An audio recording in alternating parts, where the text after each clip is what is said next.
Hey everyone, today we are joined by a star of professional wrestling. He's been involved in wrestling for around 2.5 decades, known for his time in Ring of Honor, TNA, New Japan Pro Wrestling, Zero One, and of course, his runs in WWE, among numerous other promotions.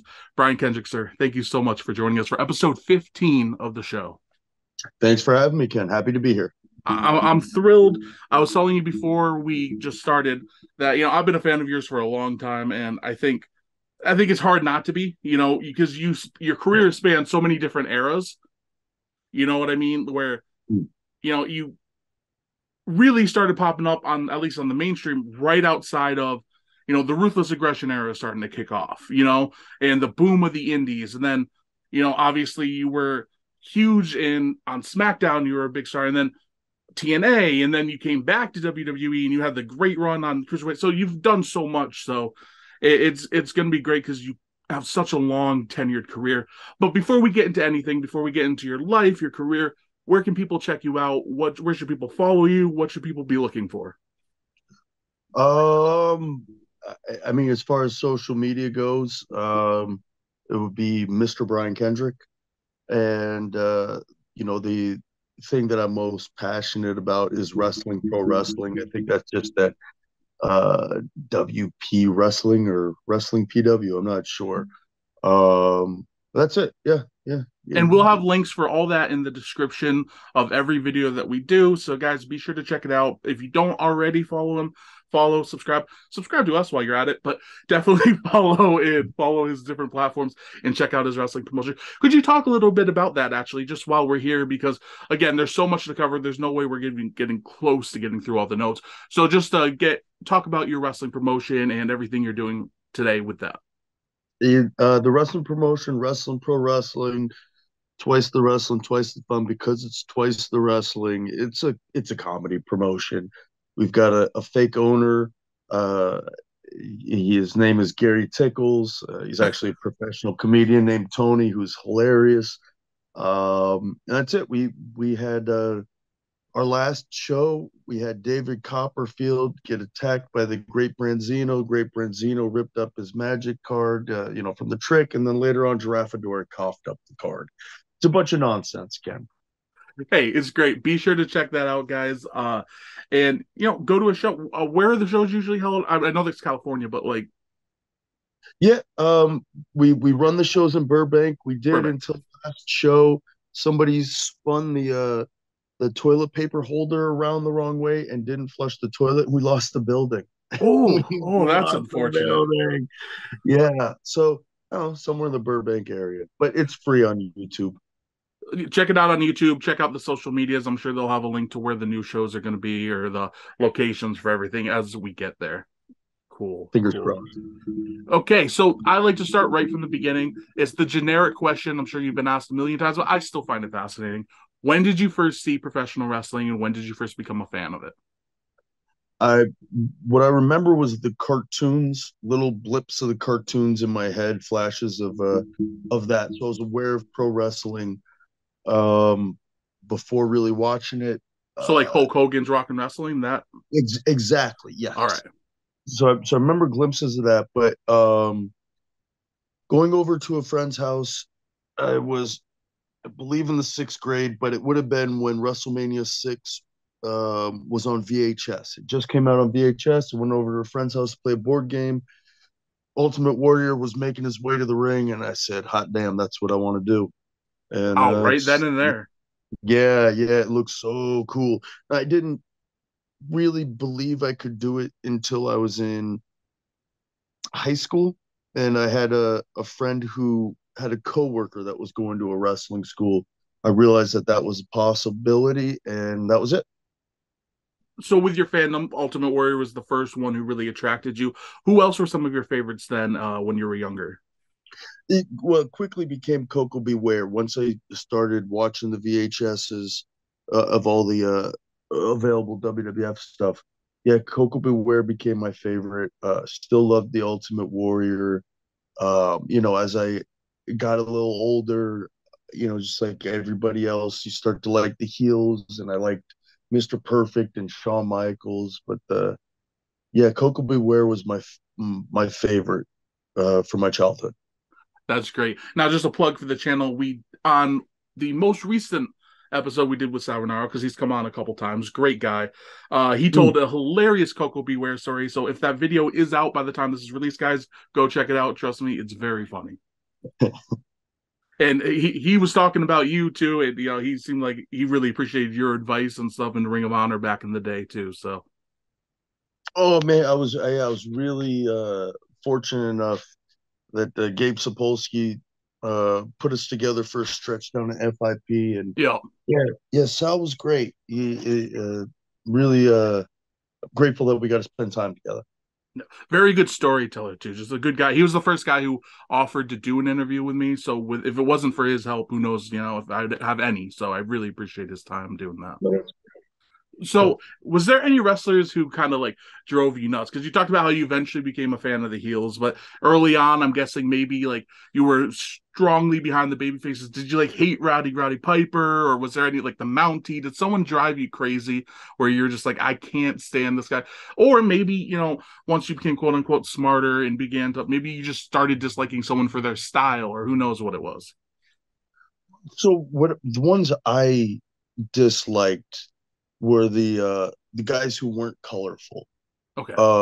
So I really didn't like Bob Backlund. He was just so boring to me. He looked like a regular guy. A Greg the Hammer Valentine or Rugged Ronnie Garvin. They were just dudes, and I didn't like it as a kid. I was expecting Conan the Barbarian with face paint. Which I got with Legion of Doom and Ultimate Warrior. So yeah, I really didn't. I didn't like Bret Hart as a kid because I didn't. I was looking at wrestling in a different way. Gotcha. Hey, that makes sense. I know, for example, like Tully and Arn, when they came in, they were so by the book. They were wrestlers, and I think a lot of that, like kids hated them for it because they weren't that over the top personality and they weren't so colorful. So, no, that makes a lot of sense. So you talked about how for breaking into wrestling and how you broke into the industry, it was you had a friend and they knew and in. So could you specify how that happened? Because I know before you got to what people know as your main training or your later training, you trained before then. Could you talk about how that happened and where it was and all that? Yeah. So this my friend, his coworker was going to APW. I grew up in Washington State. This school was down in San Francisco or the Bay Area. I reached out to them, collected my money, but I didn't get all the paperwork or something got lost in translation. But sooner or later, I got a hold of someplace, and that was NWA Southwest. And went down and trained with Kit Carson and Chris Germany. They couldn't have been nicer. It was a great experience, but I wanted more. I was gonna hunt out Jose Lothario, the trainer of Shawn Michaels. This was my fantasy, and Shawn Michaels and Jose Lothario opened up a wrestling school. So dream no more. I moved to San Antonio and went from there. So that was something you had already hoped for long before it became an opportunity. You were already hoping to train with Jose Lothario. That was something on your mind. Yes. I was after I went to the initial wrestling school.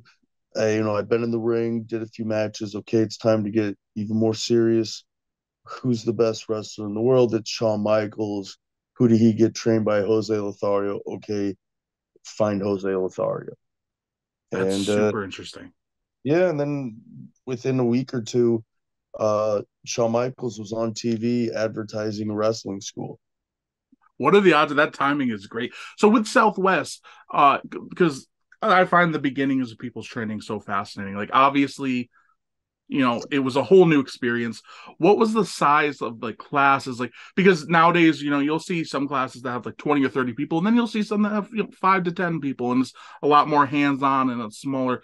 Was it a big class, a small class? Was there anybody notable in that class?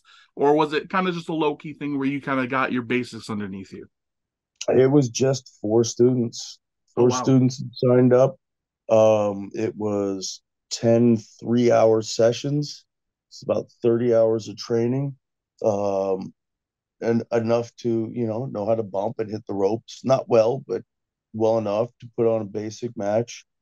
Yeah. So I wound up, wrestling 4 times there. And I just felt like I wasn't going to progress at the rate I was at. So that's why I had this bug up my butt to go find Jose Lothario. That first match, how nervous were you going into it? And do you remember what it was? Because we have what I believe, let me see.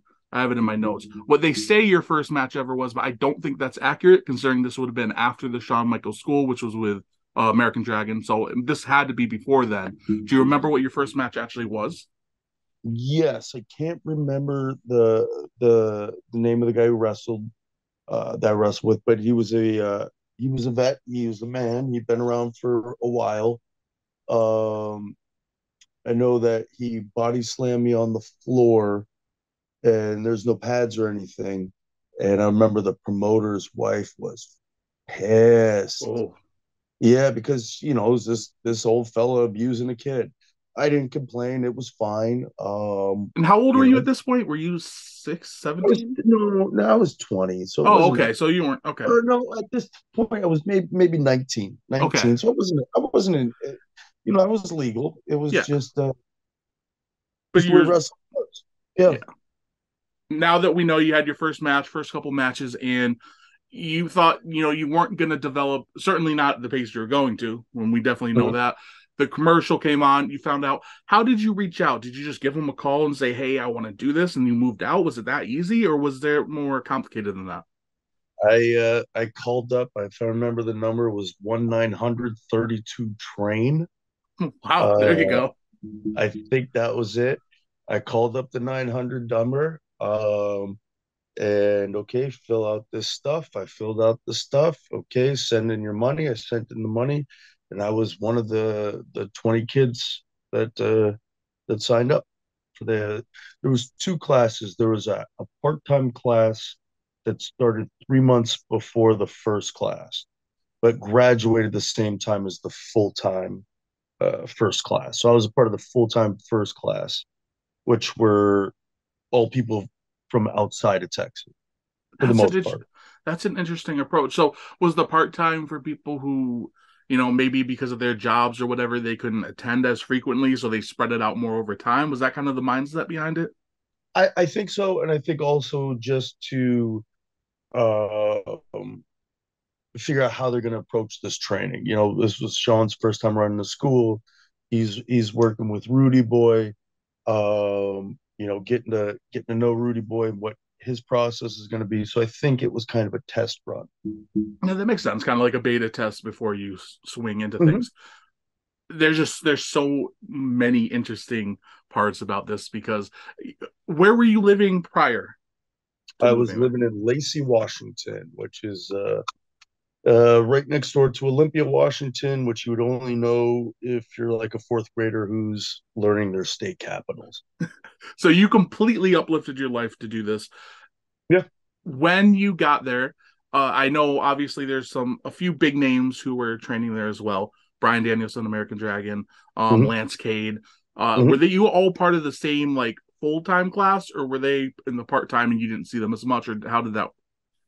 No, we were all part of the full time class. Okay. Danielson, Cade, and myself. Yeah. Were you a fan of Shawn Michaels before this happened? I assume so because you said you became a fan of the heels, and he's this colorful, cocky, arrogant heel. Like he's the prototype of like the heel that people end up Mm. liking. Was he? Were you a fan of his before this? I would assume so, but I don't know. Oh yeah, yeah, yeah. And I still think he's the best. Yeah, At um the WWF WWE style, the drama of building up and the tempo of everything. He I think he's the best. I think he's yeah. yeah. I definitely can agree. He's the greatest of all time, in my opinion, as a fan. We're well now that he's doing NXT was just a little off subject, but I'm just curious. Do you think that's a great spot for him because he has this, this ability to be able to tell a story and to be able to get emotion? Like, if you want to teach that to someone, teaching that to the next generation seems like a great idea. And you know firsthand how he was like as a trainer then.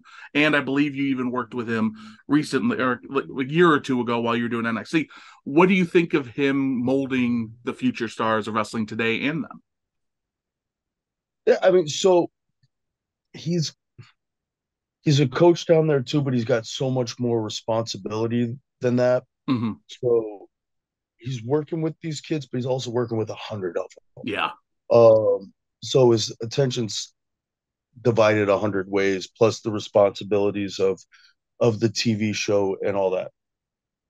All that to say, uh, there's a lot of great wrestlers. Like they've got great minds, but they haven't, reached a lot of success television wise, fame, adulation. Um, but Shawn's one that has done all that and is a great mind. And that he doesn't need the money, that he's just doing this as something to do because you might as well do something you love. I think that's really good. Mm-hmm. Uh, I think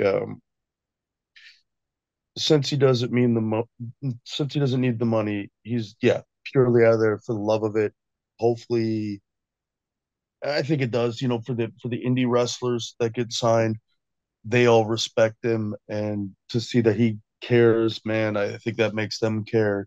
It's really nice to hear, from your heroes what you're doing right or what you're doing wrong. Uh, so I don't know who would be better. That's awesome.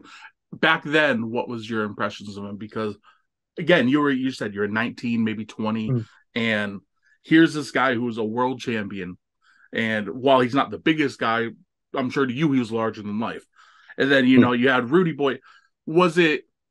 I'm curious about the coaching style. Was it intense? Was it you know because there's different forms of coaching where and I'm gonna throw a name out there I don't know personally, but you hear rumors of like Bill DeMott has a very intense coaching style, for example, and then you'll hear other people they're more of a supportive coaching style. Well, it can still get intense because I mean you're doing a physical industry, but Mm. what style do you think they more fell into, and what was it like overall training with them? It was intense. It wasn't. It wasn't. Trying to think of, there was no bullying. There was Okay, no. There was no. There was no hazing or harassment or anything like that. There was nobody who was being picked on. was it a make But you quit mentality, or was it just we want the best from you mentality? they weren't trying to make people quit, but people quit. Yeah. Get up, go, and people just they'd stop getting up and they get yelled at, get up, go, and then what they would do is instead of putting themselves through that the next day, they would just go back to Nebraska or wherever they came from. Um, yeah, a lot of people quit. It was really hard. It was really hard. It was up in an attic in San Antonio in the summer. Oh, hot, Uh, stuffy, I bet. it was really stuffy. I vomited a lot. Um, a lot of guys vomited. Uh, but if you want to do it, you just do it, I guess. I don't know. Yeah, I mean, it worked and you made your way through. Another question I'm curious about the style of training because again, you hear about different forms, right? Like some people on Mm. their first day of training, all they do is rolls, or some they don't even get in the ring yet. And then Mhm. other times, I was talking to Tyler Bateman Mm. just 2 nights ago, and he was talking about when he first trained. His first day, he was learning to run the ropes and doing bumps, and he thought it was strange in comparison to the way a lot of people train.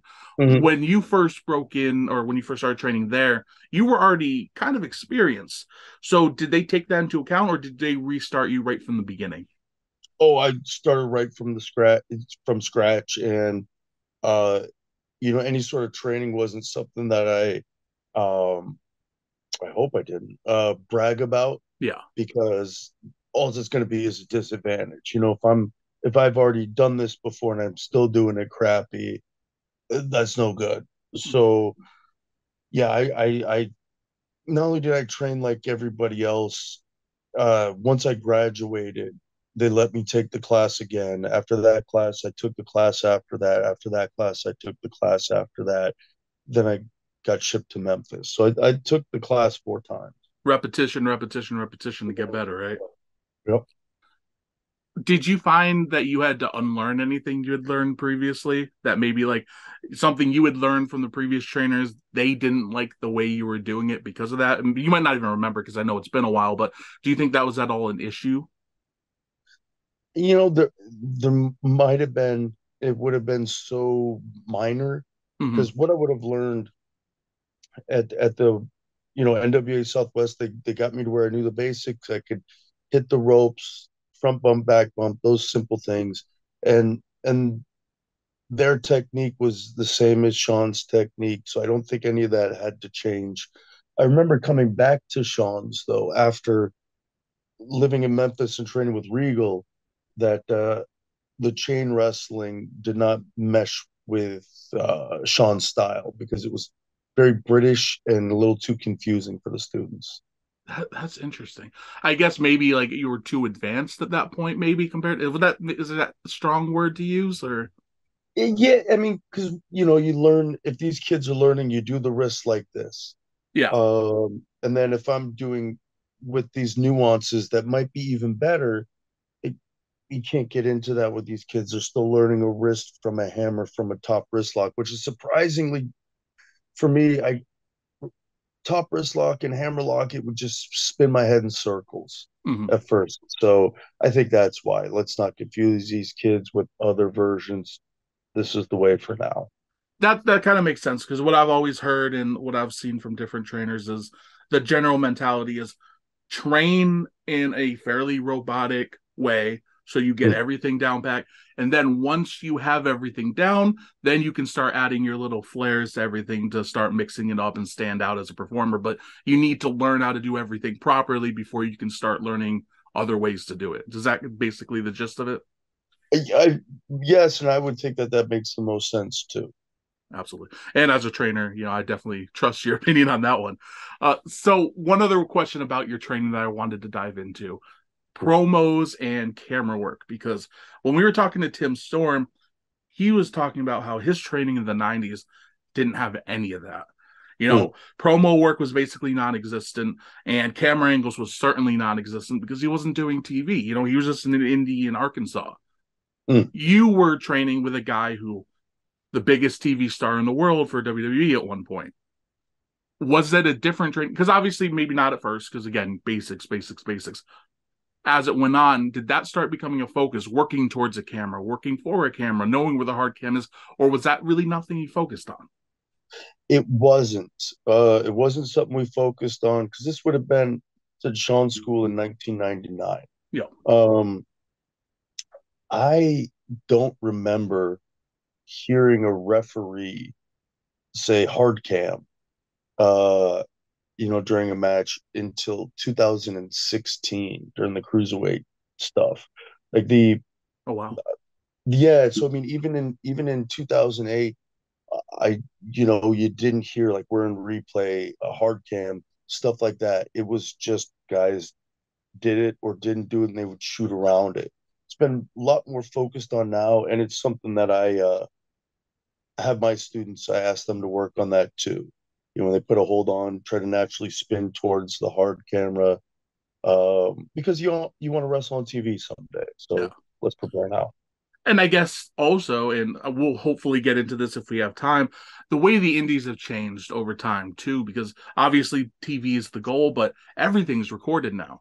In Mm, 2000 and 1999, there was a lot of indies who just either didn't record anything or they had one hard camera up in the corner that no one even paid attention to that was very blurry that they might release and might not. Nowadays, mm. it's like people can record a whole show on their phone in relatively HD quality and it's a whole different world. So I'm guessing it's a good habit to get into even at a young age and career. Yeah, I would think so. I would think so. I mean, work. I mean, you gotta work the place where you're at as far as Mm-hmm. the style enough to get a reaction, but also work enough towards your ultimate goal. For me, it was the WWE. Do you If think it's Japan, wrestle like you want to go to Japan. That makes a lot of sense. Do you find that it's more difficult to train people to work on the angles and stuff like that, or do you think it's becoming, because it's becoming more common, maybe it's getting easier over time to have people work in that direction? I think it's pretty easy when it comes to holds. If you're Okay. talking about camera angles, if you're Yeah, talking about I am. camera angles, Excuse me. Yeah. yeah. Where it becomes a little more complex, and I don't really uh harp on it too much at this point, is the spots. Like if Yeah. we're running a spot one direction, well, it's more appealing to the eye this way instead of, coming at you and away from you. You've got no real depth other than the size getting a little bit bigger. If we're running a spot horizontally, we can see the duck, we can see the leapfrog, we can see all that action. So yeah, if you're able to, off we go. Let's work the head this direction because when we tackle, I go that way. You have to think of these things. Maybe that's something you start working on with my guys. That now that you bring it up, It's just so fascinating how technology kind of has to change the way people wrestle too, because obviously things like calling, like, if obviously not as many people call in the ring nowadays, but in theory, calling in the ring, like, and talking during matches, it's got to be so much harder when you have a camera 4 feet away from the ring. Obviously you still wanted to be quiet before because you didn't want the fans to hear it, but now when they can capture every single thing, it's like you got to be, and like especially with like the HD cameras, which are right up in your face in mm. WWE. I don't know. You see the controversy of people getting caught blading in AEW right on camera because it's all right there. Do you find, like, is that like just more things that you have to start teaching people to be like, okay, you need to be aware of this because we don't have the fuzzy screens anymore, we have HD, we have uptight cameras, we have the best mics in the world. You got to start, if you want to be there, you got to learn how to work around that. I guess in the way I put it is when I have my students and I hear them talk and I let them know. And I'm essentially up against the ring, so they're gonna have to keep fairly quiet for me not to hear All them. right. If I see them calling it, I let them know because it's the illusion's gone. So I try to preach to these kids. I don't know. Do I look at it? It's all rhythm and it's emotion, and the fans are attaching themselves to it. Let's say they live through the baby face and they're right along with the ups and downs of the baby face, any of that stuff. But as soon as we see a blade coming out or a guy talking to another guy to call a spot, that's all it takes for it to all collapse. It's all done because the illusion's over. I can still appreciate the fantastic spots and what you guys did. But I'm no longer, I know it's a movie. I know it's fake. I'm no longer swept away. Uh, so I try to limit anything that, in my training with the kids, try to eliminate anything that'll give away the gag. That makes sense because, like, even for you talked about you have a comedy promotion, but you're not going to see a comedy them randomly stop in the middle of the comedy and start talking about behind the scenes of the movie. So even in that world of the comedy, you want it to be in that universe. You don't want to break the universe that you're in, unless that's part of like the shtick. Yes, yes, and in fact, with the promotion I run, I try to run it um, with as little outside world as possible. Meaning, with comedy and stuff, there's a lot of lampooning what's going on in current events, and I want people to escape their current events. I want them to be more focused on ricotta flair than they are, him making political jokes or anything like that. I want pure escapism. Oh, that's awesome. That's awesome. So again, this wasn't your first match, but the first match I saw for yours, and it might have been the first match after training with Shawn, was with American Dragon. Before we even get into Yes. that, can you talk about just training with him and Lance Cade? And I'm sure there were others who stood out to you too that you could discuss because obviously they're most notable, perhaps because they went on to such success just like yourself. Did they immediately stand out amongst the class? Were there multiple standouts? Maybe they weren't standing out at all and they just worked and grinded. Could you talk about their progress, your own progress, maybe there was competition between you guys? Any of that? Yeah, so Lance right away, he was 18, blonde, 6'5", 200 and I don't know, 40 pounds or something. Beast. Yeah, he was in great shape. And then right away, we did leapfrogs, and he was just jumping better than anybody. Oh. Shawn started making cash register noises, cha-ching, cha-ching, and oh. Uh, but Lance worked hard. Okay, so back to Lance Cade though. You were saying that cha-ching, cha-ching, and he worked hard though. Yeah, no, Lance wanted to be a professional wrestler. He loved it and worked really hard at it. There was Danielson as well. He's also from Washington State, and that would be my training buddy. Needed somebody to practice with afterwards. He needed somebody to practice with after practice. That was me. We trained together before practice, after practice, off days. And he's the one that exposed me to All Japan. All right. Yeah, really grateful for that. It's perhaps my favorite wrestling is the All Japan, 90s stuff. Although I also love the French stuff from the 50s and 60s. Yeah, he was Dragon was super driven, and it made me super driven. I was competitive only in that I didn't want anybody to put in any more effort than I did. Mm-hmm. Um, I can't help them being better at these other natural things, but I can't let anybody put in more time than I did. So it wasn't And like a toxic kind of competitiveness. It was just you had the drive and you wanted to work as hard as anybody else. yeah, I wanted to work harder. Harder, okay. Okay, so again, apologies, guys. We had some technical hiccups, just internet crazy stuff. I was going to ask about when you first met Paul, because he was a Texas guy, and I know he had similar roots, but I believe you're saying that it wasn't as soon as people might think. Yeah, we didn't meet each other until California, out in UPW for Rick Oh wow. Bassman. Hmm Uh, I'd heard of Paul and knew he was a Texas guy, but we hadn't met until then. So that was 2001, I think. Yeah. Oh yeah, so a few years later. Okay. Mhm. Okay. But you had heard about him by the time you did meet him. Like when you were in. Actually, that's a curious question too. The Texas scene in general, because Mhm. indie wrestling was different then. The internet was different then. Obviously, there was internet and it was slowly growing, but it wasn't, the social media age. Mhm. How aware were you of the Texas wrestling scene and the promotions around you were you at all?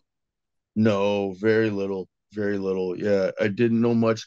I didn't, and I hadn't heard of Paul until I'd been to Developmental, gotten fired, moved out to Los Angeles, traveled out to Texas. My coach Rudy had talked about him. Oh, he's very good. You guys would have a good match. You're supposed to wrestle today, but you couldn't make it, booking or injury or something. Uh, but when I finally met him, I'd heard very good things from Coach Rudy. I have to ask this because I'm so curious. The Hmm. name Spanky. I'm Yeah, pretty sure there's a story to it. How did you get the nickname and the ring name Spanky? I thought it would be funny. I thought it was easy to chant. It was two syllables. People could get behind the name Spanky, Spanky, easy for that. And then I thought it'd be funny to get a masturbation reference out there. Fantastic. And Yeah. then, of course, uh, fast forwarding just a little bit, when you go to Japan, it becomes Leonardo Spanky, which Yes. could you talk about who gave you that and of you in the reference, of course? Yeah, that was Hashimoto. Hashimoto thought I looked like Leonardo DiCaprio, so they thought Leonardo Spanky was better than Spanky DiCaprio, and I went with Leonardo Spanky. I come out to a techno version of My Heart Will Go On, That's and amazing. I'd have to, what would feel like kidnap young Japanese women to try to make them pose like Rose from the movie. It was miserable all around every time. But I love the character. I just hated having to grab those women because they didn't want to go. Oh, with the name, was that something you liked when they added that, or was that something you didn't really want, but you just went with it because it was an opportunity? I was happy for the opportunity. I thought it was ridiculous. I thought, this is Japan, and the skewed version of what America is, and I was happy. It meant I was coming back. Like the Egg Dome and Baseball Magazine being about wrestling. It's always these like slight twists on things that don't totally make sense over here, but that's okay. Yes, yes. Well, I was happy to be a part of it and lost in translation. Now, this my notes end up being inaccurate because you had matches before then, but one of your earliest matches, which is crazy to me, this was even a thing. February 8th, 2000, you had a dark match before Sunday Night Heat, and this was one of your earliest matches from what I could tell. Hmm. Um, let's see, did I have the yeah, it was you and Lance Cade against American Dragon and Shooter Schultz, who we haven't talked about yet, if you'd like to talk about him as well. What in the world was this like going into such a big match situation so young in your career? Like that had to be overwhelming. Yeah, I didn't know any better. I know I was nervous around all the wrestlers. I thought I was really good at wrestling. I remember talking with Shane McMahon, the four of us did, and he asked, how much time do you want? And I said 12 minutes. And he laughed, and but he gave us 12 minutes. I didn't Wow. realize how absurd it was. But that's the power of being Shawn Michaels students at the time. Like it was just a goof to them, and who cares? It's 5 more minutes before the show starts. But I think the match was all right. Were you so I'm guessing at this point, were you aware of the benefits that came with being a Shawn Michaels? Because obviously Shawn Michaels has his connections and everything, but like were you cognizant of the difference between your training and your opportunities compared to a school, you know, 10 miles away? Yeah, I mean, so there's a reason I moved to Yeah. Texas.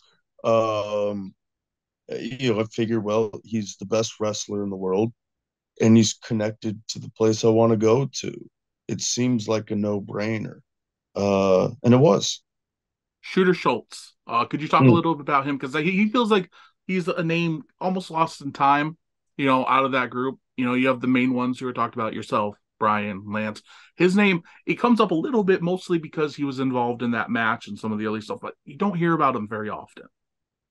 Yeah, he wound up getting signed. The four of us got signed. We all moved down to Memphis, and I liked Shooter a lot. I used to go bother him and his wife Tina. I'd go over to their house every day after practice. They probably despised it, but they were too nice to say, "Get out of here, kid." He was really talented. He was really good.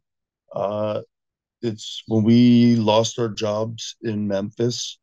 Um, we all took it hard, Mm-hmm. but he remained bitter over it. I think he never Ah, wrestled again. Yeah. that's a shame, but understandable too. I do want to, before we transition too much, I wanted to ask about uh, were you only doing matches, obviously not counting this WWE thing, were you only doing matches for Sean's company, or were they encouraging you to get work around? No, I just worked for Sean's company, and Okay. luckily he ran most weekends. Okay. So I would maybe wrestle 5 times a month. All right. That's not bad Uh, at all. it wasn't bad. It wasn't bad. It wasn't a lot of matches. We might have double shot weekends. There also might be weekends where there was nothing. We do our monthly tapings, but I got a decent amount of work, especially for an indie kid who just started. He booked us quite a bit. I have to ask this, and you don't have to talk about it specifically, Hmm. but did they pay you for these shows, or because you were a student, was it like nothing? Because obviously it wouldn't be No, much either way, but no, he paid us. He oh, paid us. really? Good for Yeah, him. yeah, Good for really, him. really surprising. Yeah, and it was clearly out of his pocket because these Mhm. shows weren't. Although I've run shows that have drawn less than some of the ones he ran. But we'd get $20 or maybe even $50. It was great. It was. I've still got my payday. my first payday from That's super cool. That's really it. cool. You talked about getting a developmental deal, and Mhm. I don't have the exact timeline in my head of when this was. So if you could, was this 2000 when it was happening? Yeah. We Because got we got. I was just Sorry, saying go that ahead. ECW and WCW were still existing because that's going to be a future question because that changed the business entirely. But at this Mm-hmm. point, ECW, WCW, and WWE were all happening, WWF then, and you got a deal from Memphis. How did that happen? We had that developmental, or we had that. I'm sorry, dark match, Mm. and because those other promotions were around, there was some sort of leverage, and I think, if I'm not mistaken, Shawn called up. Uh, I'm gonna say Jim Ross. I don't know who, but somebody from the office and said, "Do you want him or not? Because if not, I'm gonna call Kevin." Me and Kevin Nash. I think it was essentially something along those lines, and they said, "We'll take him," and Oh, that was it. so cool that he, did that for you guys though. Yeah, hell yeah. And at this point, because I'm curious what your psyche was, because people have different confidence levels. Some people are like, "Oh, I'm ready. Give me the opportunity." Some people are like, "I'm not ready, but I'm going to take the opportunity." Did Mhm. you think you were ready for such a big opportunity in developmental? Because in a way, it is just further training, but now you have a lot more eyes on you when you're training and when you're developing. Yeah. No, I was nervous about all things. Nervous about talking to a girl, getting groceries, whatever. But not about my wrestling. I was way too confident. Overconfident. Yeah. Very confident. It's still so cool though. And I know you talked about when you got there in Memphis Championship Wrestling. That's and it wasn't technically WWE owned, but it was WWE affiliated because this was Mhm. before they like when they used to have the same deal with OVW and Heartland and everything like that. But you said William Regal was one of the main people training you there. Yeah. So he wasn't even, I think, assigned as a trainer, but he was down there. Okay. And so he trained those who wanted to wrestle. And Tracy Smothers was down there. Same thing. Bobby Eaton was down there for a little stretch too, which What is a great. cool combination of guys right there. Wow. Yeah. Robbie Brookside spent a good chunk down there too. Really? Yeah. So I mean, I got to learn from some really good guys, and all he had to do was ask. All he had to do was be enthusiastic about wrestling. And then when you realize that, like, a lot of the wrestlers who were signed aren't that enthusiastic, uh, it wasn't long before I was the guy who they gave the keys to the building because I was the first one there. I was going to be the last one to leave, and I would want to go by myself, and I did. All I had to do was work hard. Well, that's easy. And what I love is like Shawn Michaels, Jose Lothario, Bobby and Tracy Smothers, William Regal, like Robbie Brookside. You couldn't have like a different group of people teaching you. And that's just because obviously early on, maybe that can be difficult when you're like really, really new, but because of the reasons you talked about earlier, with the different styles and everything. But once you're in a point where you can start developing, that's so much knowledge. And now you can pass on all that knowledge from these incredible pros and Hall of Famers and everything else onto a new generation. So that's super cool. As best I can, I'll try. And want to be clear. By the time I got to San Antonio for the first full time class, Jose Lothario was already asked to leave. Oh, I I didn't never, know that. yeah, I never got to meet the man. Oh, that's a shame. That's a shame. Yeah. Yeah, I it would have been super cool, but obviously things still worked out for you. Could you talk a little more Yeah. about William Regal though? Training with him and meeting him, what his personality was like? Because I know at various points, he had his demons at some points, but I think at this point he was kind of getting past some of that. I'm not really sure the specifics, but how was he? Because obviously everyone loves him. He's like a world class everything, like talker, wrestler, producer, trainer, like anything Mm. anybody ever says about him is nothing but high praise. I'm guessing it'll be the same with you, but could you talk a little bit about it? Yeah, it's amazing what a suit and an accent will do, right?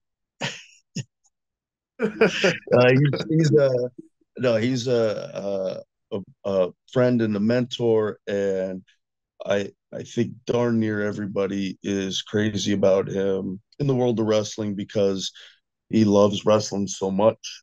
Um, yeah, I was very lucky in that when I got to go to TV, in 2003, Mr. Regal asked me to ride with him, and I did, and that was great. Oh, that's awesome. Yeah, I got to ask him questions every day, and then I got to be around all the other wrestlers who I got to ask questions to, and um, yeah. I guess as nervous as I am or was, I wasn't ever nervous about the pursuit of being better as a wrestler in the way of asking a Benoit or a Guerrero to watch my match, please, and bug them to try to become a better wrestler. I've been very lucky. It's cool because you talked about being anxious and all these other ways for various different things, but your drive for wrestling was so high and your desire to be as good as you possibly could and outwork everybody. I guess it worked out pretty well in that sense. Who? Well, Oh, well, sorry. I never got to the point where I outworked everybody or where I out wrestled everybody. I never got to that point, but it's what drove me. Yeah. Mhm. Who actually ran the Memphis Championship Wrestling? Like who was the promoter? Who was the booker? Who was telling you what to do? Because you talked about training, like you were training with Regal and Bobby Eaton and all these people. But as far as like these are the people that you listen to at shows, these are the people directing you where to go. Who was that? Terry Golden was the Okay. man in charge. Yeah, Terry Golden. He used to run, I think it was called Kick Ass Wrestling at the time. And they had a good show on Beale Street I think it was the Old Daisy Theater. But Beale Street's a pretty hip street in Memphis. They'd run a good show. They would do a lot of like chaos, tables and think that kind of stuff. But I I think because of a dispute or something that happened with the Lawlers League, um, they wound up going to dealing with Terry Golden. I don't know how, why, but it was a different promotion from that of Kurt Angle and The Rock. This was now Terry Golden's promotion. That's very interesting.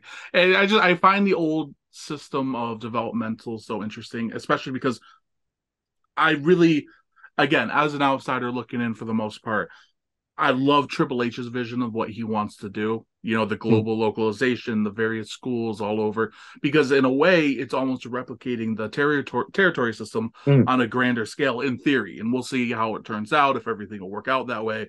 You never know in professional wrestling, everything's chaotic.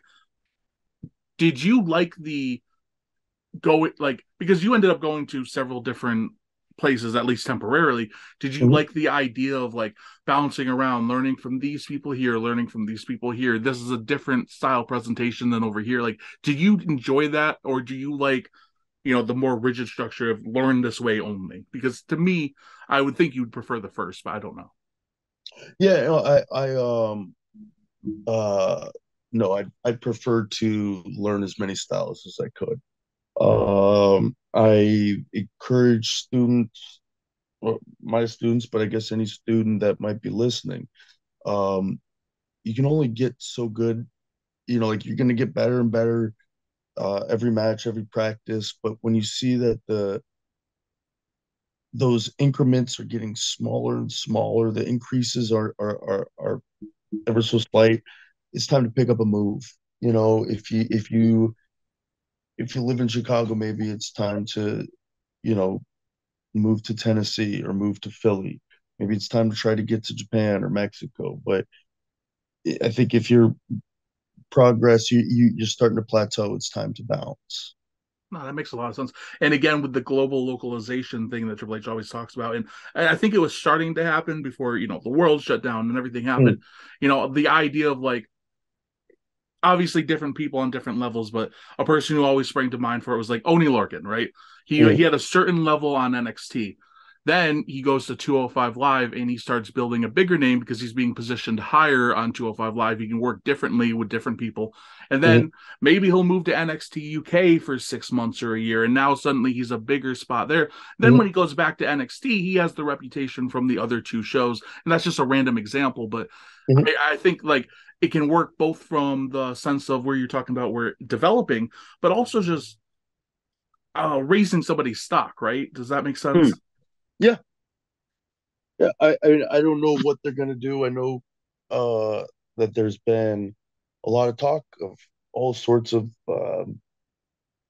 whether having a PC in Shanghai or Dubai or who knows where. I know they've talked about these things, and they've done a lot of things that they've talked about, but all these things take a lot of time, and then in between, the company gets sold and the world gets shut down, and so I think those probably put a few bumps in the way. Yeah. Hopefully NXT Europe still launches. NXT UK, you did briefly, and we'll hopefully be able to talk about that, but I found that very interesting. Sorry to go off on a tangent. This is what the show is. I go off on tangents. I ask a million side questions because I find it interesting. Okay. Back in 2000, when you were doing these things, you were doing a lot of dark match. I won't say a lot, but fairly regular dark matches. You know, you were doing stuff with Heat and Jacked. And at this point, were you thinking, yeah, I'm going to be called up soon? Were you aware that, they're kind of just taking a look at you? What were you like? What was your mindset at the time? Oh, well, when I was in Memphis, it was I didn't know what. I wasn't expecting a call up anytime. I didn't know when or what that would be. I just was just going to keep working. Keep working, and that was it. You know, it turned into what it turned into, and then years later, I got signed. So it all worked out. It was just a little disappointing for a stretch. So with the dark matches, though, you didn't have like any expectations. You were just taking them as they came. Yes. Yeah. And so this was developmental. I'm curious about one thing, and I wrote this in the notes. In 2001, you did the Super 8 Cup, which obviously has a huge reputation among like indie wrestling fans, indie wrestlers. Brian was in it. Loki was in it. Reckless Youth was in it. I'm kind of curious about how this happened because was this after you were let go? Was this while you were still working there? Like, how did that come up? Still working there. Yeah. Wow. It was, yeah, he had Kettner had a connection with the office somehow. I don't know what it was, but both times I did the Super 8, neither time I asked to be a part of it. I was told by the office I'm going to be a part of it. All right. Yeah. Yeah. Was that something you wanted to do, or is it like a begrudging thing? Or I was thrilled about it the first time. And then the second time, after Kettner wouldn't return my phone calls or anything when I was out of work, and then now I had to go work for him. After that, I was not happy. Yeah. So yeah, I really liked doing the first one. The second one, I would have preferred not to have done at all. did you find that because again, the indie world was so different then, but I know 2001, especially going into 2002, that that's when Ring of Honor would pop up, TNA would pop up. CZW was already around, but they were growing in reputation. Did you find doing things like the Super 8 Cup was helping your popularity and your stock, or because you were already in developmental, is that not really Yeah, I was in developmental. I didn't care. yeah. I didn't care. Yeah, I thought it'd be neat. And then the second time, I especially didn't care as I was up on TV. Yeah. That makes sense. Okay, 2001, WCW and ECW shut down. I don't know how big of a fan you had been of the companies, if those were places you had wanted to work, because obviously you talked about WWE Developmental. What was it like with those shutting down? Were you worried about those shutting down? And did you consider the fact that how much it was going to change people's jobs? Because obviously there's a couple levels of it. Obviously, people are going to be hired from those companies. And obviously those guys who aren't going to be hired, are going to go back onto the indies. And that's something I never really thought about, was that part. Sal Renaro brought that up, where, Yeah. he was an indie guy at this time. So once, the people who aren't signed, or the people who were released by WWE, now they're going on the indies, and now people who are on the indies are losing bookings because the Hmm. bigger names from the other places are getting the bookings. Was Hmm. that something you were really cognizant of, or? No, just knew it, not worried about them taking up spots, just worried about spots not existing Yeah. anymore. That's what I was worried about. Yeah. Was it shocking, or was it kind of something like, because being involved, did you kind of read the tea leaves with WCW's business was starting to go down a little, ECW's business, or was it like, wow, these are shutting down, I can't believe it? I didn't I didn't foresee WCW shutting down, but I didn't really have my finger on the pulse. Uh ECW, I suppose I wasn't too surprised because it started to reflect in the TV shows. Mm-hmm. Um WCW at the same time though too. Yeah, I think that their show did. I wasn't as enthralled the last little bit. So I guess I wasn't shocked, but I don't know. It didn't really have much of an impact on me at the time. I guess it makes it because you were so focused on what you were doing and where you were Yeah, going. So the end of yeah, the perfectly developmental put. deal, the Mm. closing of MCW, what happened? What did you know about? What have you found out later? Like, I just, please inform me, because that's another interesting subject. Yeah, I guess I don't know the exact details, but I think that the WWE and MCW themselves had some sort of disagreement, and this was after several WWE stars came in and did a few shows with us. Right. And we show up to work, and that's it. There's some guys from the office. We're gonna go in one at a time to find out if we're going to Cincinnati or Louisville. Turns out there was a third option. You can get fired, and that was Sure. it. Got fired. Got fired. Found out that the person who fired me had never seen me wrestle before. It really upset me. Um, but that's because I didn't realize how the world works. Was all the Sean guys let go besides Lance? Were all the Sean Lance, guys? yeah, yeah. Shooter Danielson and I were let go. Yeah. Yeah. I moved out to LA because they had a developmental there and a connection to Japan. Hmm. And I had a friend who lived out there. And so that's what I did next. Shooter, Shooter quit. Danielson went around the world. Hey, it's got to be crazy because you have this dream and you feel like you're so close, because again, you're doing these dark matches and jack matches on a pretty regular basis. I'm not going to say you're doing it monthly even, but still consistently, fairly consistently working with Regal and the likes. And then that just, obviously it has a happy ending. Obviously we know what would go on in the future, but at the time that could either, like you said, make someone or break someone. You gave an example of someone who was kind of broken by it, Yeah. and then yourself and Brian, you made it work. Yeah. I mean, I think Brian was pretty bitter at the time. I know I was. I was, yeah, real upset at the injustice of being fired by somebody who never seen me wrestle. Mm-hmm. But it's a TV show, and that's it. And these are numbers, and that's it. I didn't realize it at the time, but yeah, I was bummed.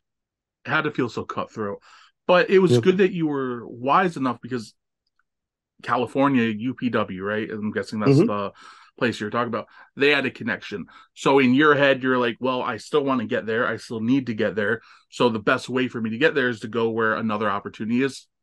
That's right. That's what I did. Yeah. It's so interesting. And that was with Rick Bassman. He ran the Hmm. company. How much did you interact with Rick Bassman? Because he's an interesting character from what we've had on this channel, but I don't know if you've dealt with him a lot.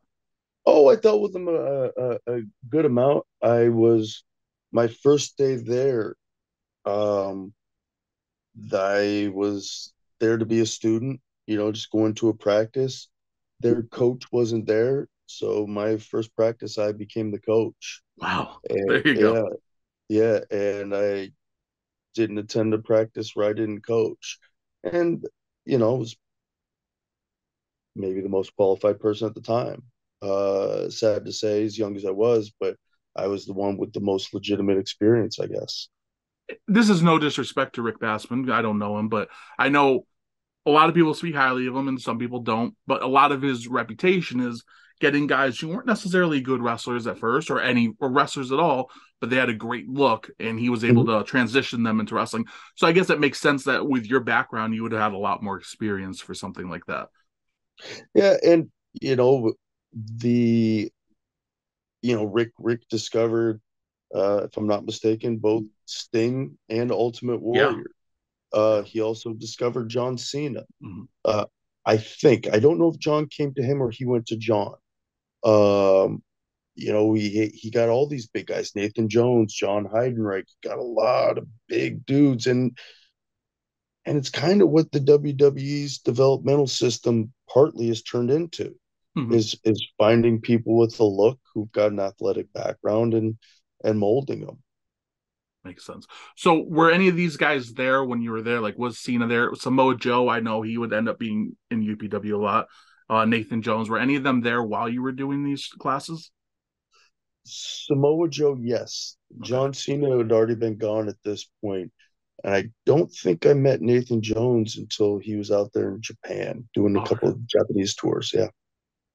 What was Joe like at this point? Because obviously we know the incredible career he's had Mm. and you guys have interacted plenty, but what was he like at that point? Same guy. Same guy. Yeah.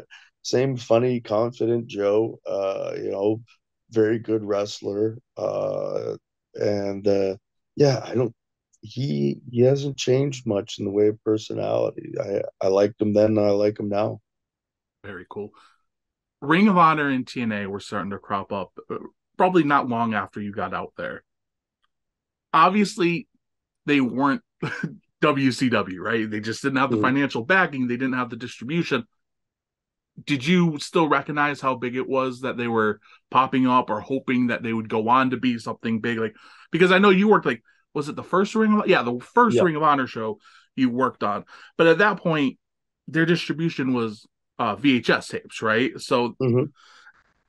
were you just happy to have the work or did you see big things for them? Did you expect them to go on to live 20 years, you know? Oh, I didn't expect it to be what it became. I was just happy for the booking. Um, when I first went there, though, I fell in love with it. Philadelphia became my favorite place in the world to wrestle. It still is. I think it's the truest audience, or I don't know if that's fair to say. But they're very demanding, and I like that. At the time, Rob was the owner, but Gabe Mhm. Sapolsky, I believe, was already running, basically everything. Was that your Yes. first time meeting Gabe? Was that your first interaction getting that Ring of Honor opportunity? Or did you know him already? No, that was it. First time meeting them. Yeah. Could you talk about Gabe and your experiences with him? Because he's another guy who, he is controversial at times, but he's gotten so many people's careers, Yeah. off the ground. Like the influence he's had is crazy, especially in retrospect. Mm. Yeah, I think he's great. I think he's great. I think it's him and Super Dragon are as far as I know, the two best eyes for talent Mhm. out there that these guys can find guys they never heard of. And wow, they got something. It's a lot like a Paul Heyman. These guys can find magic in certain people and put them on display. Um, I yeah, I think he's great. I think I my understanding is correct that he's with the WWE again as a Yeah, scout. Boy, that's perfect role. I think, yeah, it's a perfect role, and I think the company's going to be in really good shape. I think they will because all these guys that are there now, he scouted them at one time. Not all of them, obviously, but A a lot. good chunk of them, a lot of them. Yeah. I mean, you got to think like Ring of Honor. Mm. Obviously he wasn't there for all of Ring of Honor. Ring of Honor went on so long, but he got arguably Ring of Honor's peak, at least for a lot of fans in their eyes. Mm. Yourself, the Bryans, the Joes. name them, they can keep going. But then Dragon Gate USA and Evolve, he was doing it all again with a whole new generation of talent. And then obviously he moved to NXT. He was let go briefly. Now he's back. It's just the generations of talent over time too. I think that's really impressive. Yeah. And he's still, he's still a young man. I mean, he's not a kid, but he's in his 40s. He ain't in his 60s or 70s, so he can be doing this for a while. So what I wanted to get into also was TNA. TNA popped up in this era. You weren't immediately a part of it, I don't think, but what were your impressions of TNA? Were you happy to see, because it had that pay-per-view deal and that was so different, the model, the weekly pay-per-view model. What were your impressions of it and what were your expectations of it? I watched that first Wednesday night pay-per-view at Samoa Joe's parents' house. Back when we were kids, we went in his childhood room, watched on his TV, and watched the pay-per-view and saw the flying Elvises, and I thought it was ridiculous. I thought it was absurd. I thought they had, the dancers in the cage, and it was also wacky. I can't believe it lasted a year. I can't believe it's lasted 20 years at this point. It's nuts, man. I'm really glad that they did, because they've always had some great wrestlers on the roster. There's always been some really good wrestlers, and even to this day, they've got some great ones. Approaching 21 years now, which is just it's because you talked about it. I listen to Jeff Jarrett's podcast a lot, and there were so many times when they were real close to going out of business for whatever reason, and the fact that they've managed to go so long, and you've had a lot of history there. Yeah, well, I spent a little time there, and it was fun. The roster was great. And on top of that, we were next to Universal Studios. So if I was off, we could go sneak out into the park. It was a pretty sweet gig. Was that something you did often when you could just go and hang out at the Universal Studios and just do whatever? Not often, but every so often. Yeah, if there'd be times you'd be out there, and it might be 4 days worth of tapings, but you find out on the second day that you've got nothing all day. You sure? Yep.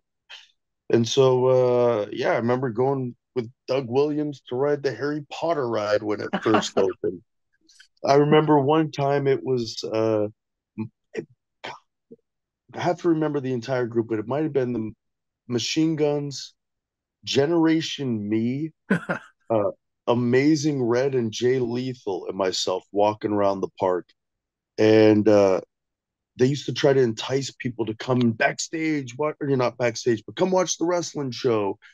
And so there was somebody with the X Division title trying to get fans to take pictures with it out in the park, and they asked us wrestlers if we wanted to, take a picture with a real wrestling belt. Oh, God. It was pretty sweet. Like, Red might have been champ at the time. You know what I mean? Like, that's just what it was. It was a kid in the park. That was my fondest memory was that, I think. Oh, that's actually hilarious. It's just like a park worker trying to do it. Oh, man, that it's like with like two of the best tag teams in the world, and phenomenal group of talent, and that's like cringe humor right there. It's like watching The Office, where you're just like, oh, that's hilarious, but it's awkward as heck. It was perfect. All right, back to Ring of Honor. Like I said, their first match was a tag team match against Michael Shane and Oz. Who was it who even reached out to you for it? Was it Gabe who reached out to you for the show, or Gabe Sapolsky? Yeah, Gabe Sapolsky. I think he says that I don't want to misquote him or completely make it up. But I think he was heavily influenced by the King of the Indies tournament. All right. Of like the fantasy booking, doing a tournament of various styles, and you just I just book every show like that, like fantasy booking. And he was kind of the first dream match booker in that sort of indie sense.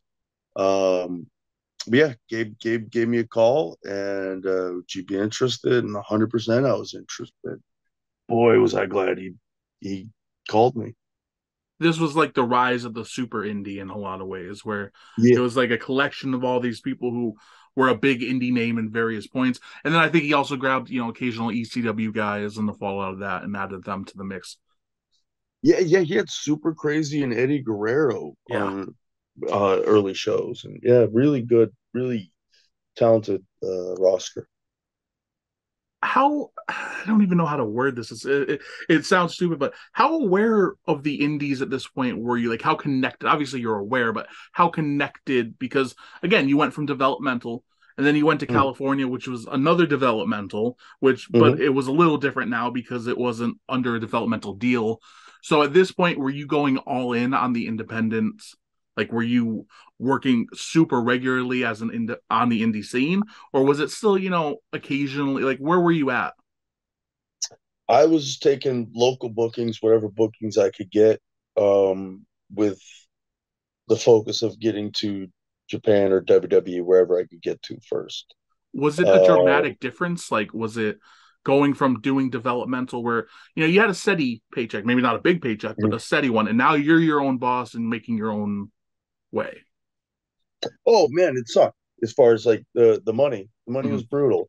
Uh, but my best friend, he was there for me, and I just come crash on my floor, and I've been very fortunate with friends like him, friends like Lance asking me to come move out to Cincinnati. Um, yeah, it was interesting, but I was involved in wrestling, and so I loved it. You're such a pro because like you'll mention something which is literally the next question I'm going to be going to or close to it. So I appreciate Okay, that. Obviously you've been around a few times. But before we get there, I do want to talk about your second Ring of Honor match just because of who it was with. It was the okay, late great Jay Briscoe.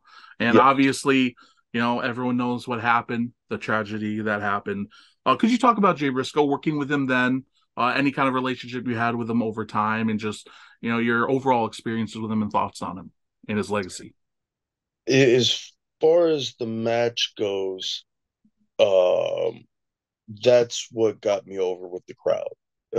When I busted my head open hard way on that, and then we just kept wrestling. That was the match that got the Ring of Honor fans behind me, 100%. I feel if they were ever behind me, that was the reason why. Kind of seals your indie Um, buzz. yes, yeah, it was just because I busted my head open. Um, but and I still have, for some reason, my grandfather took pictures of me all bandaged up when I got home at a restaurant, and for some reason, I have that still on my fridge. You got to post that.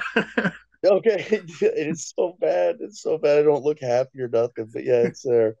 Uh, as far as the Briscoes go, and like everybody loved them. I didn't get to spend a whole lot of time around them because we didn't share the locker room too many times. I didn't do that much Ring of Honor, You're in and but out.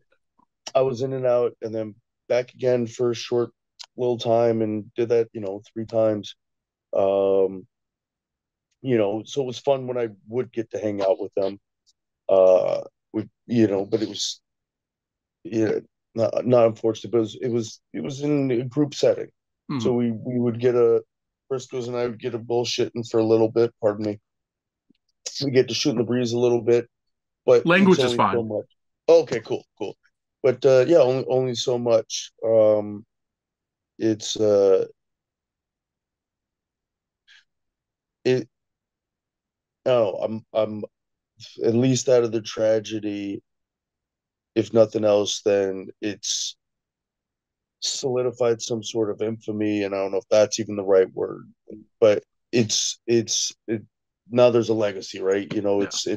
It's because the story is done. We can go, oh wow, what a great story, and now it's just going to be the tale of how these guys were underappreciated. Yeah. But they've got to have a few great matches towards the end, which is nice. But yeah, it's just going to be a sad tale what would have been. Absolutely tragic. But you're right. At least they're getting their flowers because it's an unfortunate thing with society in general. Whether it's wrestling, whether it's music, whether it's anything, it's even personal life. Sometimes you don't realize what you have until it's gone. Sometimes you don't Mm, give your flowers until it's too late, and yeah. it's a shame. But at least people are recognizing it, like you said. They will now be sought after by wrestlers forever, and they should Mhm. have been. As far Yeah, as tag team wrestlers go, teams don't stay together forever like that, 20 years. and that's incredible. Yeah. So yeah, now they will go down as it should have anyways. But I think this makes it without question they'll go down as guys who will be studied. When WWE is, mentioning them on TV and praising them when they've never worked there, that shows the impact that they had. Yeah, it's a shame that they didn't work there. Yeah, absolutely. You mentioned Cincinnati, and that was Les Thatcher's HWA. I Mhm. don't know if he was the owner or if because the ownership with there has been so confusing to me. I know at one point it was sold, and then WWE bought like 2 years of the video library, but nothing else. And I don't know about the whole timeline there, but when you were there, was it Les Thatcher running it? Yeah, and as far Okay. as I know, he was the owner, but it was Les Thatcher running it. Yeah. How did you get in there? And was it through Lance Cade? And what was it like? Because you worked with, I have listed some of the people: Shannon Moore, Jamie Mhm. Noble, who you might have already been working with. I'm not sure. Rey Mysterio, like incredible talent there. Incredible talent. Yeah, I got a call from Lance Cade, and he says Chris Benoit is coming to Cincinnati to rehab his neck. Oh wow. Wants to get in the ring, and he says, "What do you think about coming down here?" Because he knew I wanted to go train with Chris Benoit, and so luckily, uh, he threw out that invitation. I was never able to repay him for it. And Mike Sanders and the roommate Brian, they were okay with me coming and crashing. So I drove out to Cincinnati in hopes of getting to train with Benoit. I wound up meeting Jamie Noble and wrestling Jamie Noble. And Chris Benoit asked if I would train with him. And so he and I trained one on one for a few sessions, and that was it. That must have been such a huge experience for you because what a wrestler. What a wrestler. Yeah. Yeah. I mean, and it's as diluted as the I'm going to go find Jose Lothario. But I did. You did I it. was Yeah. going to go to Cincinnati to train with Chris Benoit, but it happened. And I'm glad it happened. If you just take a look at your career, this is 2002. This is Mm, just 2002. You have another 21 years ahead of you. This is just 2002. You've trained with Chris Benoit. You end up mm. wrestling Rey Mysterio and Jamie Noble. You trained with Shawn Michaels. You were in developmental. You were working with another developmental. Now you're working with a third developmental. You were in one of the most influential tournaments in the world. You were on the first show of Ring of Honor, a company that would go on like if you can just like step back and look at the things you've done just by this point, dark matches, jacked, heat, and then coming up, Japan, like it's crazy. It's crazy what you've done. Because it's pretty slick. Yeah. Oh, Do dude.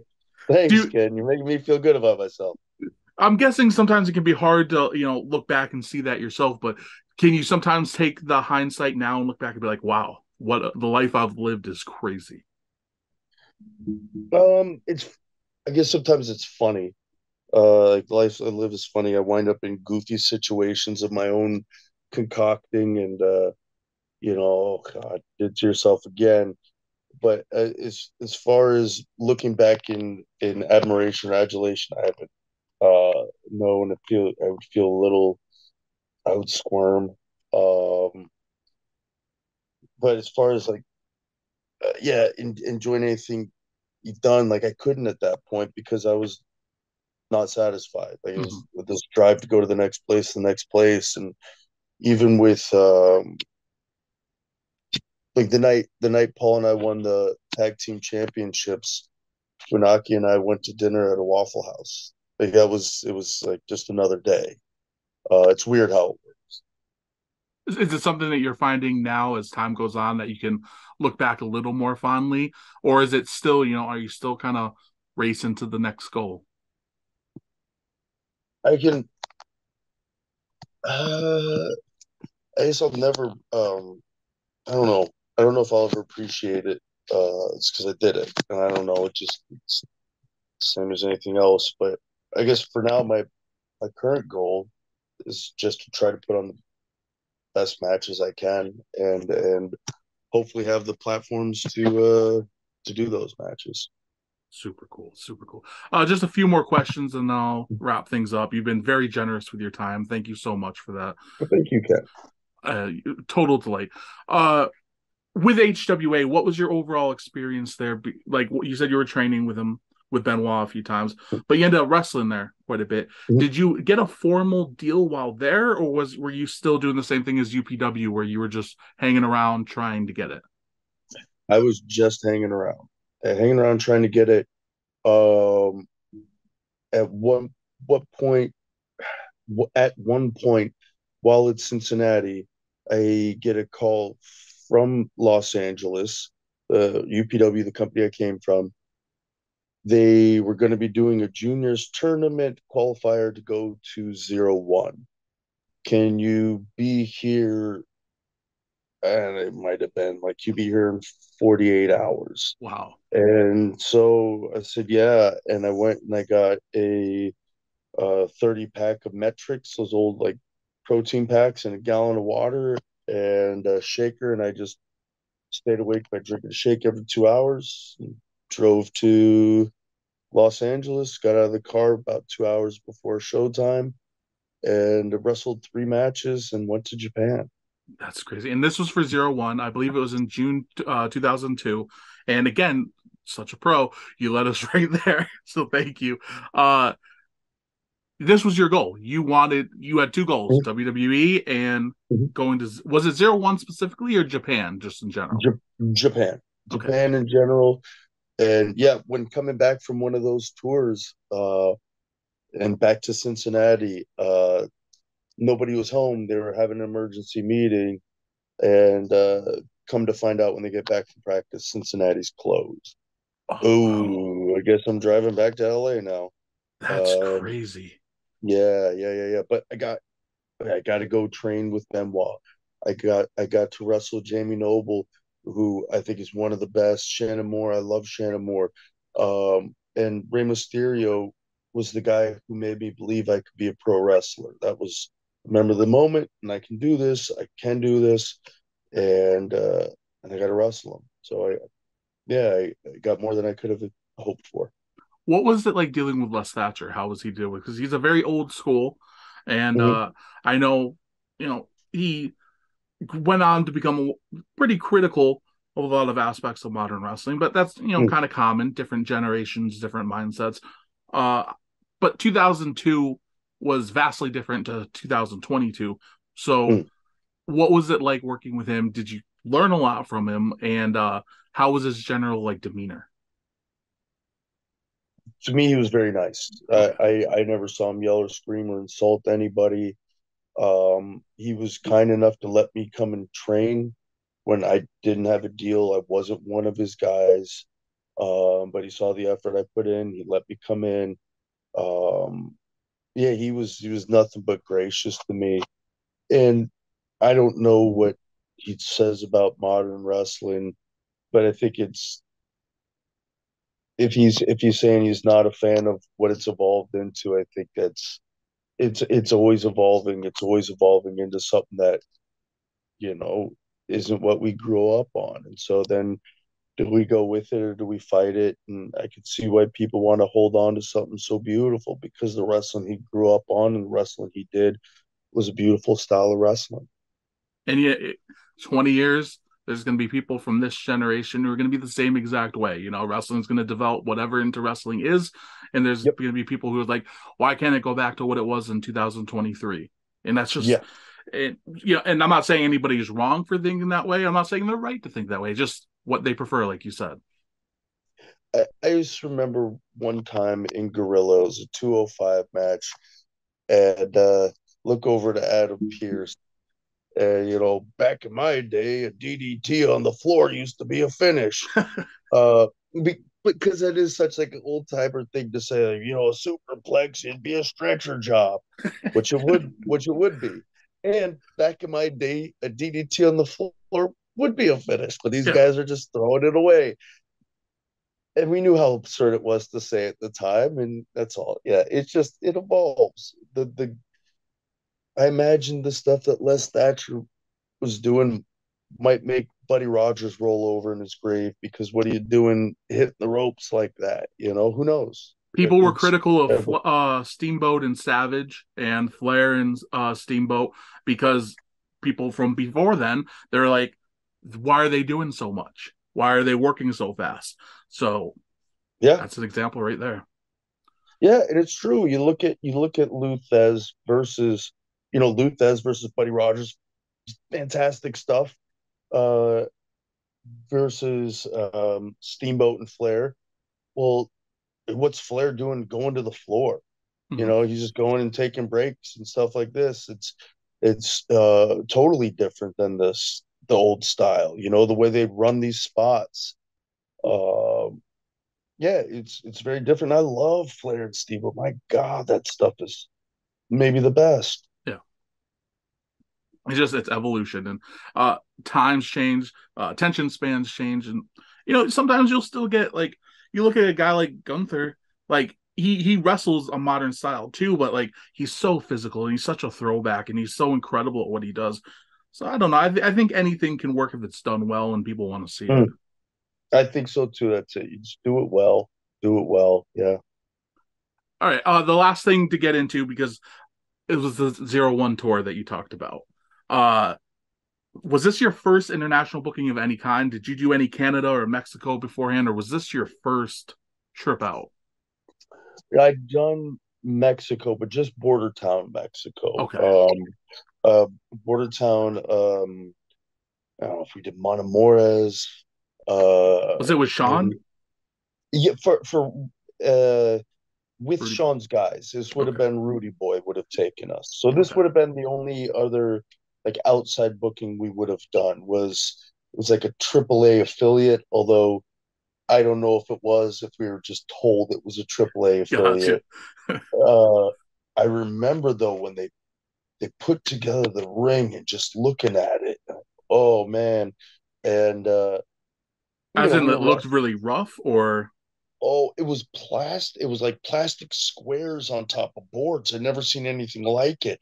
that's odd. And we wrestled like young men who were in the States trying to impress because we were ECW fans. So just like a power bomb, like, oh God, I can't move. We learned quickly why the luchadors do rolls and Yeah. not punch.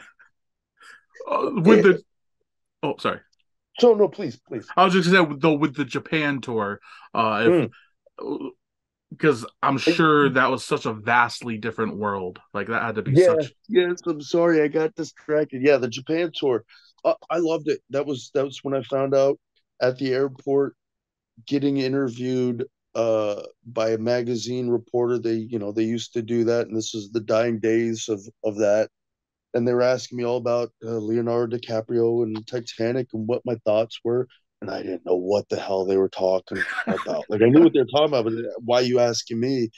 And then the young boy who was there to collect us, as soon as the reporters left, he started laughing and says, "Yeah, Hashimoto thinks you look like Leonardo DiCaprio."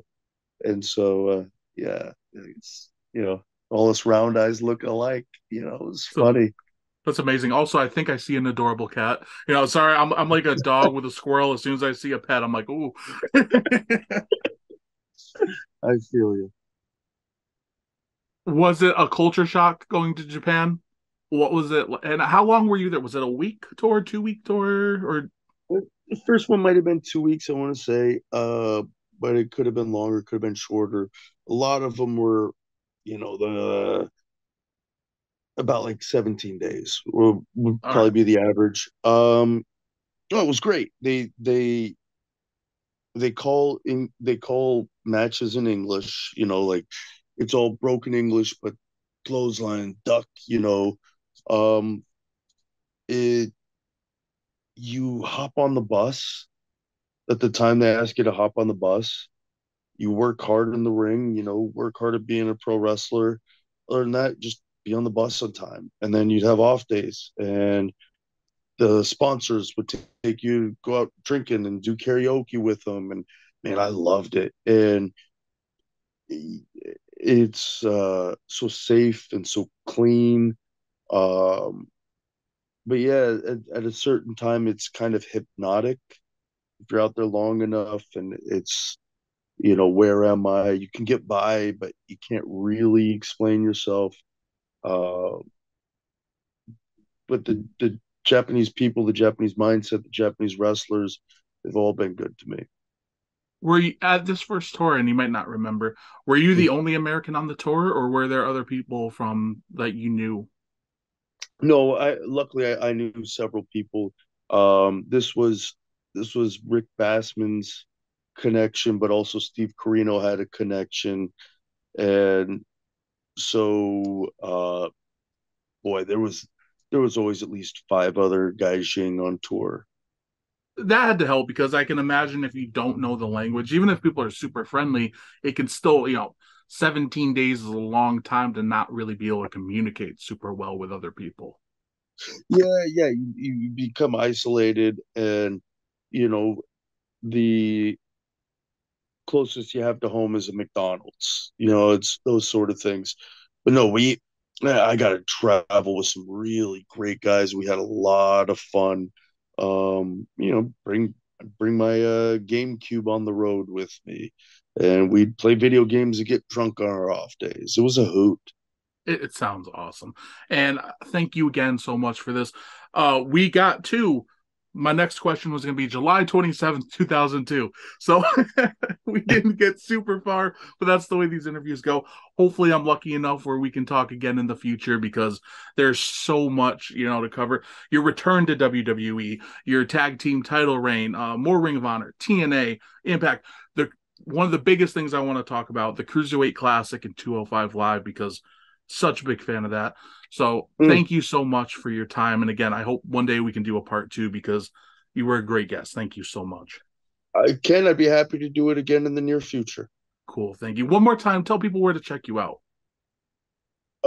Yeah, you can check me out right here. And if you're looking on social media, it's going to be Mr. Brian Kendrick.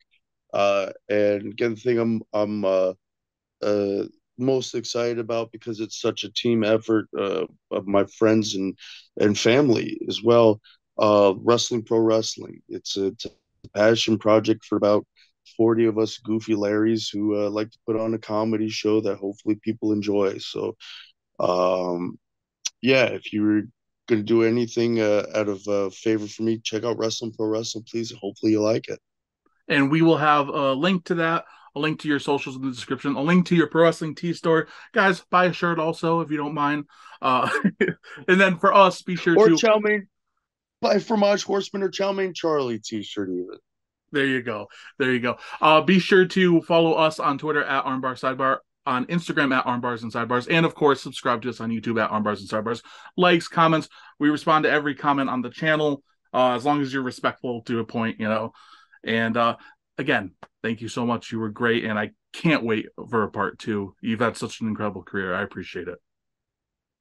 Thanks a lot, Ken. I hope to do this soon. Thank you so much. And until next time, guys, later.